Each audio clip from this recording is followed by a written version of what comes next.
रोज सुबह उठ के जो वचन मैं आपको बता रहा हूं, ये आपने लिखने और नोट करने। हालेलुया। ये प्रेयर नहीं है, ये वॉर डिक्लेरेशन है, ये लड़ाई है घोषणा की।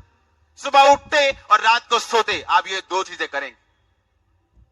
आपने रात की प्रार्थना कर ली 2 घंटे, सोने से पहले, आंखें बंद करने से पहले आप कुछ वचन डिक्लेयर करोगे अपनी लाइफ के ऊपर। आप देखना क्या होता है। मैं आपको सच कह रहा हूं, 1% भी आपको फील ना हो कि मैं जो बोल रहा हूं इसका असर होगा कि नहीं होगा, 1% भी आपको फील नहीं होगा कि इसका असर होगा, पर उसका असर होगा। क्योंकि परमेश्वर का राज्य बीज के समान है, जो फील तो नहीं होता, फल लेके आएगा, पर वो आएगा जरूर। मैंने कहा वो आएगा जरूर।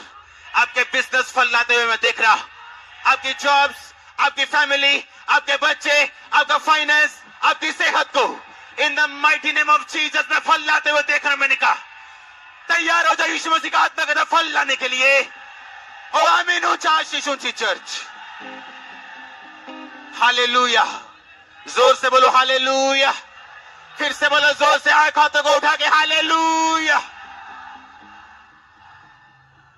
आमीन आमीन। आप तैयार है क्या? आप रोज वचन डिक्लेयर करेंगे।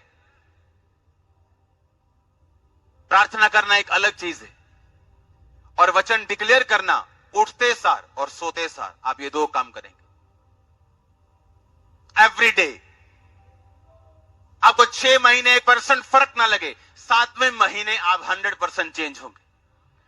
मैं आपको सच कह रहा हूं, गिव अप मत करना, क्विट मत करना, सिर्फ आंखों से देख के या महसूस करके, क्योंकि परमेश्वर का राज्य बीज के समान है जो महसूस नहीं होता। अगर आज मैं आपको बता दूं कि ये छोटा सा बीज वो वैसा पेड़ बन जाएगा बड़ा सा, आप मान जाओगे? आप बोलोगे नहीं। अगर एक बच्चे को बोल दूं जिसने अभी कुछ नहीं देखा कि ये वाला जो बीज है ना, ये वो पेड़ है, बोलेगा नहीं, गलत बोल रहे हो। उसी तरह आप बच्चे हो स्पिरिट में, लेकिन जो आत्मा के बड़े हो चुके हैं, बुजुर्ग हो चुके हैं, वो जानते हैं कि ये बीज नहीं, ये वो पेड़ है। बस मुझे धैर्य रखना है, पानी टाइम पे देना है, इसकी केयर करनी और धैर्य रखना है, ये उस वही पेड़ बनने वाला है।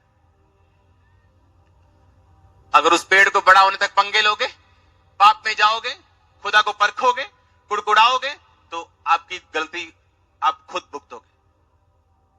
परमेश्वर ने कहा जो चीजें आप घोषित नहीं कर सकते, आप उसे पा भी नहीं सकते।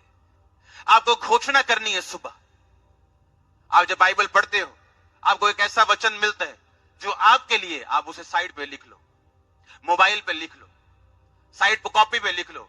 जैसे ही रात को सोने लगोगे, आप वो वचन पढ़ोगे, डिक्लेयर करोगे और सो जाओगे।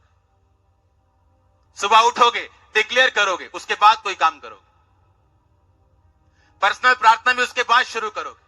पहले वो 10, 12, 15 वचन जितने आपको लगता है मुझे घोषित करने हैं, मेरी लाइफ के मुताबिक, केसेस के मुताबिक, आपको वो करना है। हालेलुया। कितने मेरी बात को समझ रहे हैं? आप ब्लेस्ड हो। आमीन। ऊंचा चाहिए। मैंने कहा आप ब्लेस्ड हो। हालेलुया। हम जगत की ज्योति, हम जगत के नमक हैं, हम अपनी घोषणाओं का प्रोडक्ट हैं, हम अपनी घोषणाओं का फल है। आप जानते क्रिश्चियन लोगों की घोषणाएं क्या है? हाय दुष्ट आत्मा 20 साल तो जा नहीं रही, ये उनकी घोषणा है। इमेजिन करो उनकी घोषणा कैसी है।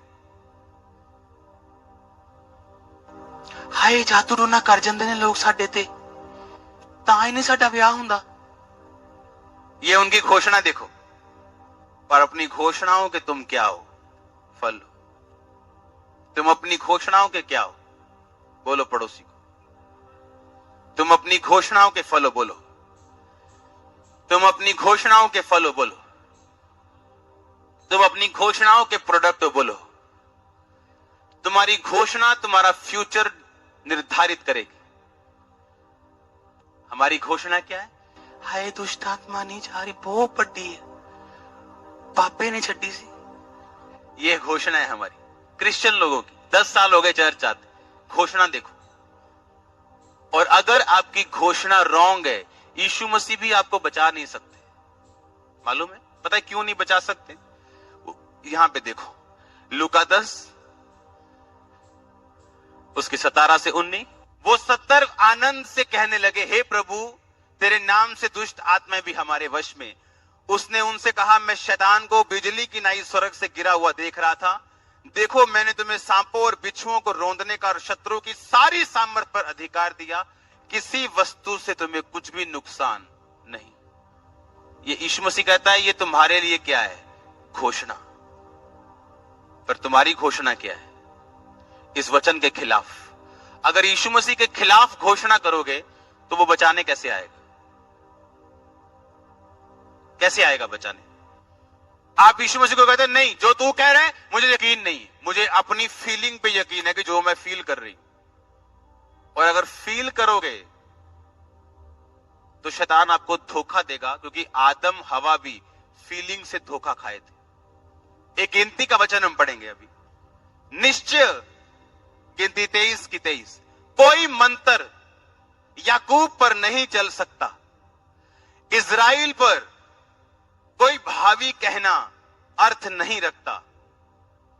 याकूब और इज़राइल के विषय यह कहा जाएगा, ईश्वर ने क्या ही विचित्र काम किया है।